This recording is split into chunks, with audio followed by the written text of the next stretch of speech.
Buongiorno a tutti e buon martedì. Eccoci qua. Ieri il Premier Conte ha rassegnato le dimissioni e dall'ufficio dell'associazione, noi che credevamo alla Banca Popolare di Vicenza, l'associazione di risparmiatori medio-piccoli più grande d'Italia, vogliamo lanciare un annuncio. Siamo in queste ore abbastanza preoccupati perché non vogliamo entrare nella discussione politica, ma un'osservazione seria vogliamo farla.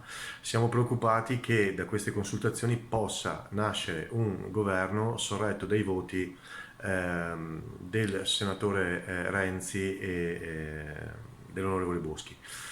Questo perché? Perché la nostra storia ci insegna che nei governi dove loro avevano poltrone e voti, i risparmiatori hanno avuto solo che da rimettere.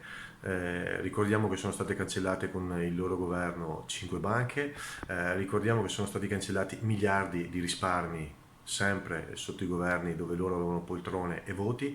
Ricordiamo le commissioni, la commissione banche che è stata fatta sempre con loro, che ha portato a nulla di fatto, tutto fumo, situazioni molto fumose, situazioni molto ambigue, due pesi, due misure. Ricordiamo il caso Montepaschi Siena e ricordiamo invece la cancellazione di Popolare di Vicenza, Veneto Banca e Etruria.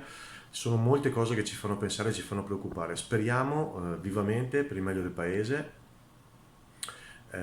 che si faccia una scelta ponderata per tutti.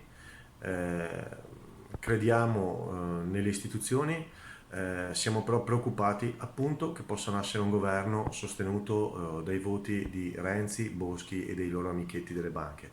Stiamo in attesa, stiamo a vedere, incrociamo le dita, perché ancora molto c'è da fare una commissione seria e non fumosa come quella che è stata fatta. Ci sono i rimborsi che devono essere pubblicati in gazzetta e devono partire senza nessun tipo di ritardo o modifica.